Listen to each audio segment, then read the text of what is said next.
بسم اللہ الرحمن الرحیم۔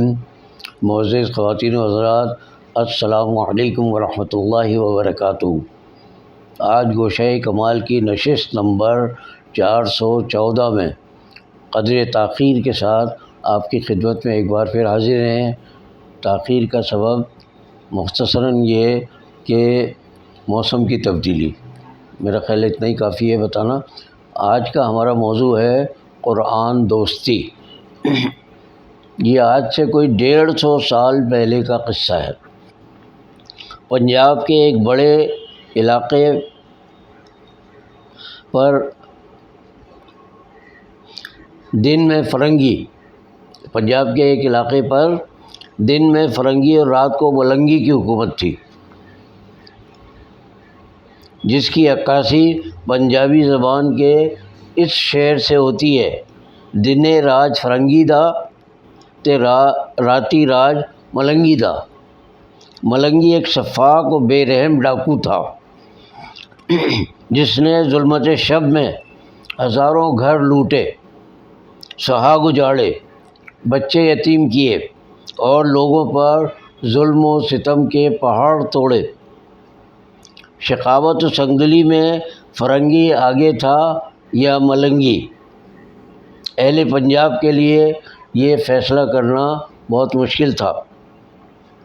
دنیا میں اس قسم کے فیصلے کرنے کی کوئی عدالت نہیں، اس لیے عادل حقیقی نے جزا و سزا کا ایک دن مقرر کر دیا ہے جب ہر انسان کے چھوٹے بڑے تمام جرائم کی گواہی خود اس کے اعضاء دیں گے۔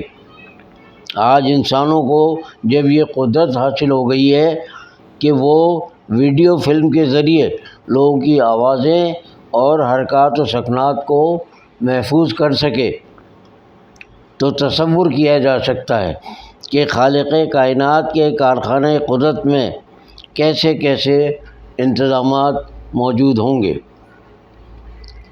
ملنگی کے جور و جفا کی رسی حد سے زیادہ دراز ہونے لگی تو کارکنان قضا و قدر کو اسے کھینچنے کا حکم ملا، چنانچہ وہ اور اس کے ساتھی گرفتار کر لیے گئے۔ دنیاوی سزا کے لیے ان کے خلاف ثبوت و شواہد کی کوئی کمی نہ تھی، لہذا ایک دن ان سب کو پھانسی کی سزا سنا دی گئی۔ سزائے موت والی رات کو ڈاکوؤں کا یہ گروہ جس جیل میں بند تھا، اس کے ایک افسر کا بیان ہے کہ اس رات ملنگی نے اپنے ایک ساتھی کو تلاوت قرآن میں مصروف پایا تو کہنے لگا: کمبخت، اب بھی باز نہیں آتا؟ تیری اس قرآن خوانی کے باعث تو آج ہم یہاں تک پہنچے، اور بہادروں کی طرح لڑتے ہوئے جان دینے کے بجائے کل صبح پھانسی کے پھندے سے لٹک کر مر جائیں گے۔ مجھ سے قرآن کی شان میں ایک ڈاکو کی یہ گستاخی برداشت نہ ہو سکی۔ میں نے اسے بڑی لعنت ملامت کی کہ ظالم ایسے وقت خود بھی اللہ کو یاد نہیں کرتا اور اپنے ساتھی کو بھی قرآن پڑھنے کی سعادت سے محروم کر رہا ہے۔ ملنگی نے بڑے ادب سے جواب دیا: حضور، میں قرآن کی توہین کا تصور بھی نہیں کر سکتا۔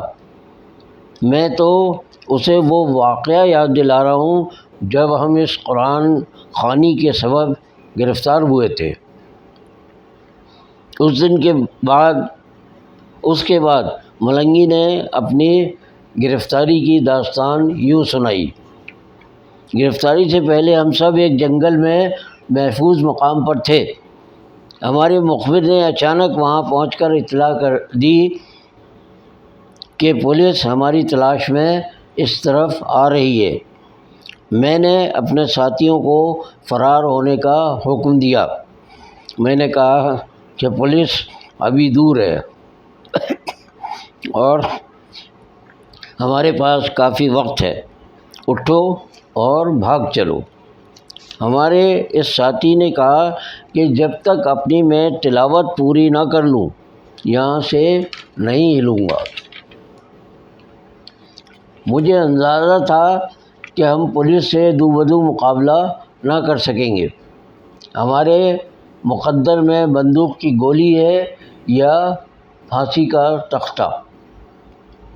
ہمارے سامنے دو ہی راستے تھے، اپنے ساتھی کے ہمراہ موت کا خیر مقدم یا اسے قرآن پڑھتے چھوڑ کر فرار ہو جانا۔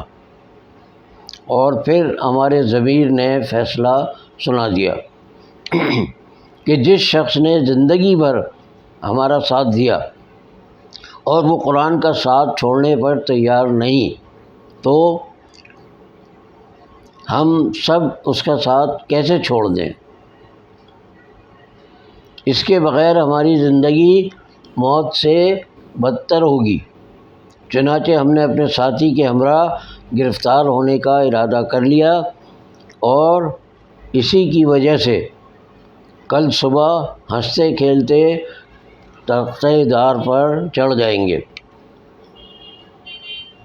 کسی عام انسانی کے سامنے زندگی اور موت کے دونوں راستے کھلے ہوں تو وہ زندگی پر موت کو کبھی ترجیح نہ دے گا، لیکن ایک ظالم و سفاک ڈاکو کا یہ کردار کس قدر سبق آموز ہے کہ وہ اپنے ساتھی کی قرآن خوانی سے متاثر ہو کر اس نے اپنے ساتھ تمام ڈاکوؤں کے ہمراہ بخوشی موت کو گلے لگا لیا۔ اللہ نے ملنگی کے دل میں یہ بات ڈال دی تھی کہ قرآن پڑھنے میں یقیناً ایسی لذت ہے کہ اس کا ساتھی موت سے بھی نہیں ڈرتا۔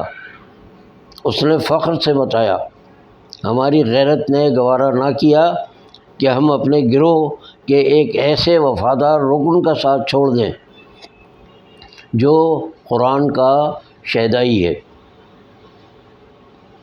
ہم نے زندگی میں بڑے ظلم اور گناہ کیے ہیں، کیا پتہ ہمارے ساتھی کی قرآن سے یہ محبت ہی آخرت میں ہماری بخشش کا ذریعہ بن جائے۔ پنجاب کا یہ درندہ صفت ڈاکو دنیا میں اپنے فطری انجام کو پہنچ گیا۔ اللہ کے دربار میں ملنگی کے ساتھ کیا سلوک ہوا ہوگا یا قیامت کے بعد وہ کہاں ہوگا، جنت میں یا جہنم میں، اس کا ہم کوئی اندازہ کر سکتے ہیں نہ کوئی فیصلہ ہو سکتا۔